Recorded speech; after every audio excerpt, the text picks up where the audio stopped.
विधिवत मंत्रोच्चार के बीच में जिस तरह से हम नए भवन के प्रवेश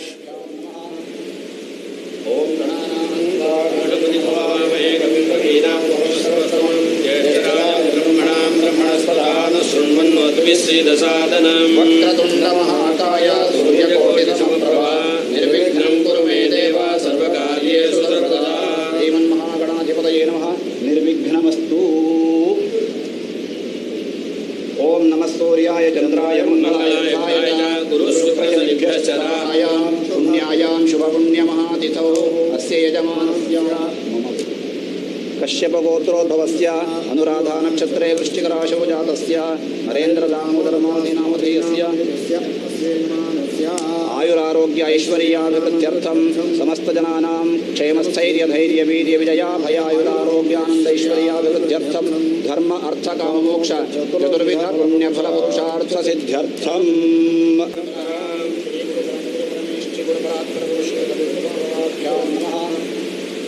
ओम गणपति भवामहे कविं कवीनां सर्वसमं ज्येष्ठराज ब्रह्मणां ब्रह्मणस्पदान शृण्वन्नोतिविश्रीदसादनं वक्रतुण्डमहाकाय सूर्यकोटिसमप्रभा निर्विघ्नं कुरु मे देव सर्वकार्येषु सर्वदा। श्रीमन्महागणाधिपतये नमः। निर्विघ्नमस्तु। ओम नमः सूर्याय चंद्राय मंगलाय गुरुशुक्रशनिभ्यश्चरायां पुण्यायां शुभपुण्यमहातिथौ अस्य यजमानस्य कश्यपगोत्रोद्भवस्य अनुराधा नक्षत्रे वृश्चिकराशौ जातस्य नरेन्द्रदामोदरमादिनामधेयस्य आयुरारोग्य ऐश्वर्याभिवृद्ध्यर्थं समस्तजनानां क्षेमस्थैर्यधैर्यवीर्यविजयाभयायुरारोग्यानन्दैश्वर्याभिवृद्ध्यर्थं धर्म अर्थ काम मोक्ष चतुर्विध पुण्यफलपुरुषार्थसिद्ध्यर्थम्। प्रधानमंत्री नरेंद्र मोदी ने पूजा अर्चना की। वयम जाग्र्याम राष्ट्र पुरोहितः, एक राष्ट्र निर्माण के स्वप्न दृष्टा के रूप में, राष्ट्र निर्माण के लिए प्रतिपल समर्पित व्यक्तित्व के रूप में, राष्ट्र निर्माण के लिए जीवन के क्षण क्षण को समर्पित करते हुए, राष्ट्र निर्माण के लिए और भारत को जगत गुरु की संकल्पना को साकार करने के ध्येय को ध्यान में रखते हुए प्रधानमंत्री नरेंद्र मोदी ने पूजा अर्चना की।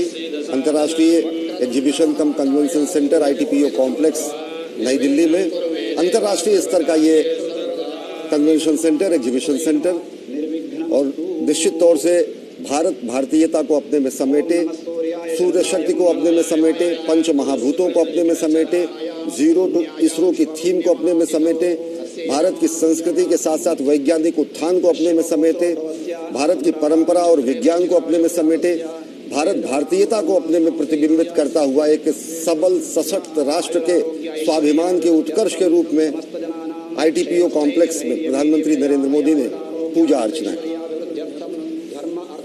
बिल्कुल सही कहा आपने। और किसी भी भव्य प्रारंभ की अगर हम बात करें तो हमारी संस्कृति का एक हिस्सा होता है कि जितने भी लोगों ने उसमें अपना योगदान दिया है उन सभी के प्रति अपनी कृतज्ञता व्यक्त करें। और सांस्कृतिक तौर पर भी जो पूजा अर्चना है उसका काफ़ी महत्व, वास्तु पूजा का जो महत्व है वो सनातन परंपरा का एक अभिन्न हिस्सा है। और वास्तु को देव के रूप में हमारी परंपरा में पूजित किया जाता रहा है। और उसी परंपरा के तहत ये जो हवन पूजा का कार्यक्रम, किसी भी भवन के निर्माण में जितने भी क्षति हुई है जीव जंतुओं की, उनकी आत्मा की शांति के लिए ये जो प्रार्थना और पूजा का कार्यक्रम है वो पारंपरिक तौर पर किया जाता रहा है। और उसी परंपरा का हिस्सा आप देख रहे हैं कि आज सुबह वैदिक मंत्रोच्चार के बीच में प्रधानमंत्री नरेंद्र मोदी जी ने राष्ट्र की तरफ से ये पूजा हवन का कार्यक्रम है इसमें सम्मिलित हुए हैं। और आज शाम इस परिसर को राष्ट्र को संबोधित किया जाएगा, जो कि न केवल नई दिल्ली, न केवल एक राज्य के रूप में दिल्ली, बल्कि भारत को एक अंतर्राष्ट्रीय स्तर पर एक वैश्विक कन्वेंशन और एग्जीबिशन सेंटर के रूप में स्थापित करने में एक बहुत बड़ी भूमिका अदा करता हुआ नजर आएगा। इसके आर्थिक मायने भी हैं, सांस्कृतिक मायने भी हैं, क्योंकि जिस तरह से कहा जा रहा है कि भारत की संस्कृति को केंद्र में रख करके इस भवन का निर्माण किया गया है, अत्याधुनिक तकनीक का इस्तेमाल करते हुए तकनीक का संगम कैसे संस्कृत के साथ होता है, और जो भारत की अवधारणा है वसुधैव कुटुंबकम की, उसको केंद्र में रखते हुए कैसे आप भारत को आर्थिक प्रगति के एक नए इंजन के तौर पर विकसित करने की दिशा में आगे बढ़ते हैं। प्रगति से गति की जो पूरी अवधारणा है उसको कैसे आप ज़मीन पर ले आते हैं, उसकी एक वानगी आपको इस कॉम्प्लेक्स के ज़रिए स्पष्ट रूप से देखने को मिल सकती है, जिसको अत्याधुनिक अति सुरक्षित परिसर के रूप में स्थापित किया गया है। और अगर देखें तो गति और प्रगति के ध्येय वाक्य को लेकर राष्ट्र निर्माण में जुटे हुए राष्ट्र के संकल्पना को, जगत गुरु की संकल्पना को साकार करने के महासंकल्प को की साधना करते हुए प्रधानमंत्री नरेंद्र मोदी ने ITPO कॉम्प्लेक्स के नए IECC परिसर में उन्होंने पूजा अर्चना की। अनुराधा नक्षत्रे वृश्चिकराशौ जातस्य नरेंद्र दामोदर नामधेयस्य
अगर देखें तो खुद प्रधानमंत्री नरेंद्र मोदी ने कई बार उद्घोष किया है कि वयम राष्ट्रे जागृयाम पुरोहितः, राष्ट्र के नवजागरण के लिए, राष्ट्र के उत्थान के लिए एक स्वप्नद्रष्टा के रूप में वैदिक मंत्रोच्चार और शंखध्वनि ध्वनि के बीच प्रधानमंत्री नरेंद्र मोदी ने पूजा अर्चना की। प्रगति मैदान में नए ITPO कॉम्प्लेक्स में निर्मित इंटरनेशनल एग्जीबिशन कम कन्वेंशन सेंटर में निश्चित तौर से अगर देखें तो ये भारत के नए उत्कर्ष की कहानी बताता है। ये भारत के गौरवशाली इतिहास और स्वावलंबी वर्तमान को अपने में समेटे हुए एक ऐसा क्षण है जो पूरी दुनिया को बताता है कि एक नया भारत, उन्नत भारत, समुन्नत भारत राष्ट्र के समस्त गौरव और वैभव के साथ सभी अंतर्राष्ट्रीय सम्मेलनों के आयोजन के लिए पूरी तरह तत्पर है, समर्थ है। अगर देखें तो ये प्रगति मैदान भारत की शक्ति और तकनीक के प्रदर्शन का स्थान है। अगर देखें तो ये प्रगति मैदान व्यापार वाणिज्य के समागम का महासंस्थान है। ये भारत के गौरव और भविष्य के सपने को सजोए हुए भारत का वर्तमान है। ये एक भारत श्रेष्ठ भारत के साथ साथ सशक्त भारत की पहचान है। ये नया प्रगति मैदान है। ये आत्मनिर्भर भारत की संकल्पना के साथ साथ जगत गुरु भारत के गौरव का गान है। ये नया प्रगति मैदान है। ये उन्नत प्रौद्योगिकी की अभिव्यक्ति और नवोदित नवाचार का व्याख्यान है। ये नया प्रगति मैदान है। साथ ही साथ ये नए भारत के सामर्थ्य, शक्ति, स्वाभिमान का महागान है।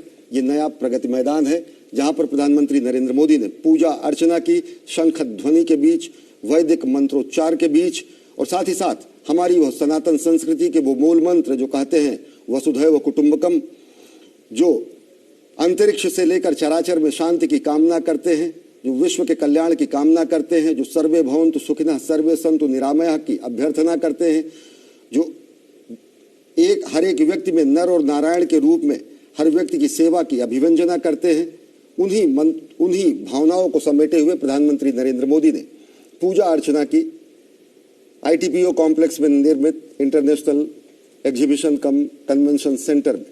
अजय, और इस पूजा और अर्चना के पीछे का अगर हम सांस्कृतिक या फिर पारंपरिक महत्व को समझने की कोशिश करें तो ये हमारे जो पंचदेवों की पूरी अवधारणा है वो पंच प्रकृति के साथ जुड़ी हुई है। स्पष्ट तौर पर हमारे वेदों में कहा गया है आकाशस्य धिपो विष्णु अग्निश्चयो महेश्वरी वायो सूर्यक्षिते रीशः जीवनस्य गणाधिप। किस तरह से हमारे जो पंचदेव हैं वो पंचभूतों के साथ, पंच प्रकृति के साथ स्पष्ट तौर पर उनको जोड़ा गया है, उनको सम्मिलित किया गया है। किस तरह से हमारे विष्णु को स्थिति या फिर कहें कि पालन का देवता माना जाता है, ब्रह्मा या सूर्य को किस तरह से आप सृजन का देवता मान सकते हैं, भगवान शिव को जिस तरह से संहार के देव के रूप में स्वीकार किया गया है, मां शक्ति को निग्रह यानी किस तरह से नियंत्रण किया जाए प्रकृति के ऊपर उसकी शक्ति के रूप में स्वीकार किया गया, भगवान गणपति को अनुग्रह के रूप में स्वीकार किया गया। इन पंचभूतों के प्रति हमारा जो सद्भाव है, हमारी जो सद्भावना है, हमारा जो समर्पण है, हमारी जो श्रद्धा है, उसको व्यक्त करने के लिए ये जो पूजा और हवन का कार्यक्रम किया जाता है, जिसमें उन पंच प्रकृति को प्रसन्न करने की जो सारी विधा है उसका पालन करते हुए आप किस तरह से उन तमाम जीवों की आत्मा को प्रणाम करते हैं जिनको क्षति पहुंची होगी भवन निर्माण में। जैसा कि आप जानते हैं बहुत सारे छोटे मोटे जीव जंतुओं को अपने प्राण गंवाने पड़ते हैं। तो इस उपलक्ष्य में ये जो वास्तु शांति का ये पूरा कार्यक्रम जो किया जाता है किसी भी भवन को समर्पण करने से पहले, ये काफी महत्व रखता है प्रकृति के संरक्षण के लिहाज से। और जिस तरह से अश्विनी जी ने कहा कि हम न केवल सांस्कृतिक अवधारणा को प्रगति के साथ जोड़ने का कार्यक्रम करते हैं बल्कि उसको संरक्षण के साथ भी जोड़ करके देखते हैं। और प्रकृति का दोहन प्रधानमंत्री लगातार कहते रहे हैं कि हमारी अवधारणा है कि हम प्रकृति के जो पंच महाभूत हैं उनके दोहन तक अपने आप को सीमित करें, उनके क्षय पर अपना फोकस न करें, उनको संरक्षित करें, उनको किसी भी तरह के क्षरण से बचाएं। दोहन तक तो हम कह सकते हैं, जैसे आप गाय को मां माना जाता है, आप उनके दुग्ध पान करने के लिए उनका दोहन तो कर सकते हैं लेकिन उनके क्षय को सर्वथा वर्जित किया गया। इसी तरह से प्रकृति से हम कितना लें और कितनी हमारी क्षमता है या कितना हमारा अधिकार है प्रकृति के उन तत्वों पर अपने प्रगति के इस्तेमाल करने के लिए, ये एक संदेश है। भवन तो आपको पूरी दुनिया में बहुत बड़े बड़े अट्टालिकाएं जरूर मिल जाएंगी, बहुत बड़े बड़े कन्वेंशन सेंटर जरूर मिल जाएंगे, लेकिन पूरी दुनिया में उन भवनों के जरिए संदेश क्या जाता है वो भी महत्वपूर्ण हो जाता है। आप सौर शक्ति का संदेश देते हैं, वसुधैव कुटुंबकम का संदेश देते हैं, प्रकृति के संरक्षण का संदेश देते हैं, साथ ही साथ अपने भारत को अत्याधुनिक तकनीक के साथ पूरी दुनिया के साथ जोड़ने का भी प्रबंध करते हैं और पूरे दुनिया को निवेश के लिए आकर्षित करते हैं। ये जो सम्मिश्रण है परंपरा का, पूरी दुनिया को शांति और सद्भाव का संदेश देने का, प्रकृति के संरक्षण का, वो संदेश इन कार्यक्रमों के जरिए सिंबॉलिक रूप से ही सही बल्कि पूरी दुनिया में स्पष्ट रूप से जाता हुआ दिखाई देता है। ऐसे दृश्य आपको दुनिया में और कहीं नहीं दिखेंगे। आपको भवन जरूर दिख जाएंगे, अट्टालिकाएं जरूर दिख जाएंगी, बड़े बड़े सेंटर्स, कन्वेंशन सेंटर्स, बड़ी बड़ी क्षमता वाले मशीनरी और इंडस्ट्री 4.0 की क्षमता वाले बड़े अत्याधुनिक तकनीक के साथ में मशीनरी या फिर फैक्ट्री जरूर दिख जाएंगी, लेकिन इस तरह का संदेश आपको दिखाई नहीं देगा जहां पर सभी के कल्याण की भावना और प्रकृति के संरक्षण की भावना उसमें समाहित हो। अजय, जब हम ये दृश्य देखते हैं तो निश्चित तौर से ये केवल विधि विधान से पूजा अर्चन ही नहीं है, ये राष्ट्र का चिंतन है, ये राष्ट्र का अभिवादन है, ये राष्ट्र का अर्चन है। और अगर देखें तो कहा गया है कि तन से, मन से, धन से, तन मन धन जीवन से हम करें राष्ट्र आराधन। अंतर से, मुख से, कृति से, निश्चल हो निर्मल मति से, श्रद्धा से, मस्तक नति से हम राष्ट्र करें अभिवादन। हम हंसते शैशव से, अपने खिलते यौवन से, प्रौढ़ता पूर्ण जीवन से हम करें राष्ट्र का अर्चन। अपने अतीत को पढ़कर, अपना इतिहास उलटकर, अपना भवितव्य समझकर हम करें राष्ट्र का चिंतन। जब प्रधानमंत्री नरेंद्र मोदी कहीं ना कहीं राष्ट्र निर्माण की बात करते हैं तो उसमें राष्ट्र चिंतन समाहित होता है, राष्ट्र का पूजन समाहित होता है, राष्ट्र का अभिवादन समाहित होता है, राष्ट्र का अर्चन समाहित होता है। और वही चिंतन, मनन, पूजन, अभिवादन, अर्चन और राष्ट्र निर्माण की परंपरा को आगे बढ़ाते हुए इस समय आप देख रहे हैं प्रधानमंत्री नरेंद्र मोदी ने विधिवत पूजा अर्चना की। पत्र फल और पुष्प जल से, भावना ले हृदय तल से, प्राण के पल पल विपल से आज आराधन करें। विश्व गुरु तव अर्चना में भेंट अर्पण क्या करें, जबकि तन मन धन तुम्हारे और पूजन क्या करें। और देखिए ये अद्भुत दृश्य है जब प्रधानमंत्री नरेंद्र मोदी श्रमेव जयते कि हमारी परंपरा का उद्घोष करते हैं। सत्यमेव जयते अगर भारतीय परंपरा का महत्वपूर्ण केंद्र बिंदु है तो महत्वपूर्ण केंद्र बिंदु यह भी है जब अभिवादन करते हैं प्रधानमंत्री नरेंद्र मोदी श्रमजीवियों का, श्रम साधकों का। ये कर्मयोगी का सम्मान है राष्ट्र की तरफ से हमारे श्रमयोगियों का, हमारे श्रमजीवियों का, हमारे श्रम साधकों का। और ऐसे अनेक उदाहरण हमने देखे, हमने उदाहरण देखे हैं जब प्रधानमंत्री नरेंद्र मोदी ने श्रम की शक्ति को नमन किया है और ये नमन समूचे राष्ट्र का होता है। अजय, बिल्कुल मुझे याद आता है वो दृश्य जहां पर आप भी मौजूद थे कुंभ के अवसर पर 2019 में, जब उन्होंने पांव पखारे थे उन श्रमजीवियों के जिन्होंने कुंभ में अपनी महत्वपूर्ण भूमिका अदा की थी, उन सफाई कर्मियों के पांव पखारे थे।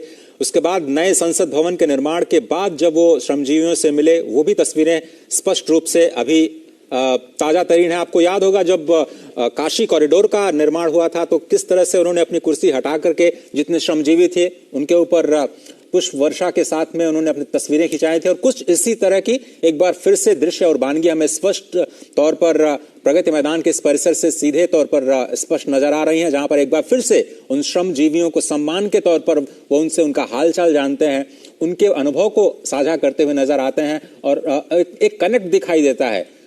समाज के सबसे निचले व्यक्ति तक पहुंचने का जो कनेक्ट है प्रधानमंत्री का, वो स्पष्ट तौर पर बार बार ऐसी घटनाओं से हमें स्पष्ट तौर पर देखने को मिल जाता है।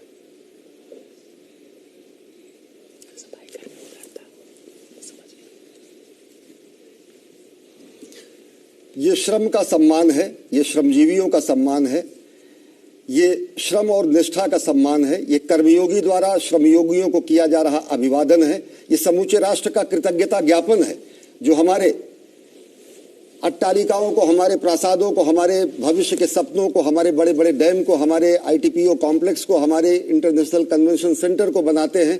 ये हमारे ऐसे श्रम साधक हैं जो अपने पसीने से, अपने जीवन के प्रत्येक कर्म से इस राष्ट्र के निर्माण की एक एक ईंट को और ज्यादा सुसज्जित करते हैं और ज्यादा मजबूत करते हैं। निश्चित तौर से अजय कहा गया है कि उद्यमेन ही सिद्धंति कार्याणि न मनोरथै न ही सुप्तस्य सिंहस्य प्रविशन्ति मुखे मृगाः। ये पौरुष है, ये श्रम है, ये साधना ही है जो कि व्यक्ति को सफलता प्रदान कराती है, क्योंकि सोए हुए व्यक्ति के मुख में स्वयं मृग नहीं पहुंचता है, कि सोए हुए सिंह के मुख में मृग नहीं पहुंचता है। ऐसी अनेक सूक्तियां हमारे सुभाषितान में कही गई हैं, अनेक सूक्तियां ऐसी कही गई हैं जो हमें प्राण प्रण से हमेशा परिश्रम करने की प्रेरणा देती हैं। और यह श्रम और यह परिश्रम ही सफलता के नए सोपान बनाता है। और इन्हीं श्रमजीवियों ने मूर्त रूप दिया है उस कल्पना को जिसमें प्रधानमंत्री मोदी को लगा कि भारत में भी एक अंतर्राष्ट्रीय स्तर का कन्वेंशन सेंटर होना चाहिए, एग्जीबिशन सेंटर होना चाहिए, और कैसे उसको भारत की संस्कृति और परंपरा के साथ जोड़ते हुए इस भवन का निर्माण किया गया होगा। इन्हीं श्रमजीवियों ने उसे मूर्त रूप देने का काम किया। चाहे वो शंख की आकृति में मुख्य भवन के निर्माण की बात हो, इसके केंद्र में विश्व के भरण पोषण की धारणा स्पष्ट तौर पर दिखाई देती है, क्योंकि शंखध्वनि हमारी परंपरा में शांति और धर्म स्थापना की प्रक्रिया का एक प्रारंभ माना जाता है। पंच महाभूत की अवधारणा को दिखाता हुआ जो पूरा का पूरा जो कॉम्प्लेक्स है, वो हमारी प्रकृति के प्रति प्रेम और हमारे प्रकृति के प्रति समर्पण को दिखाता है। भारत की कलाकृतियां हो या फिर ट्राइबल आर्ट्स की झलकियां, एक भारत और श्रेष्ठ भारत की झलक आपको जरूर दिखाई देगी नई दिल्ली के इस नए ITPO कॉम्प्लेक्स में। जब आप जाएंगे, अंतर्राष्ट्रीय समारोहों का हिस्सा बनेंगे, तो आपको देश के अलग अलग हिस्सों से जो कलाकृतियां हैं, जो वहाँ की संस्कृतियां हैं, वो भी छवियों के रूप में अपने आप को आपके साथ जोड़ते हुए नजर आएंगी, आपको आकर्षित करते हुए नजर आएंगी। और यकीन मानिए कि ये अंतर्राष्ट्रीय स्तर पर भारत को उसकी संस्कृति की पहचान के रूप में ही देखा जाता है। भारत को वसुधैव कुटुंबकम की भावना के साथ बने एक महान लोकतांत्रिक देश के रूप में ही देखा जाता है। भारत की संस्कृति और योग और जो उसकी कलाएं हैं, वो उसकी आत्मा है, उसका मूल है। और उसके साथ में जब विदेशी पर्यटकों, मेहमानों को या फिर जो राष्ट्राध्यक्ष हैं, उनको ये स्पष्ट तौर पर दिखाई देगा कि भारत वो कहता भी है, जो कहता है विश्व स्तर पर उसको करके दिखाता है। और जब वो ऐसे भवनों को भी राष्ट्र को समर्पित करता है, अंतर्राष्ट्रीय स्तर के परिसरों को, तो उसमें भी भारत की संस्कृति के साथ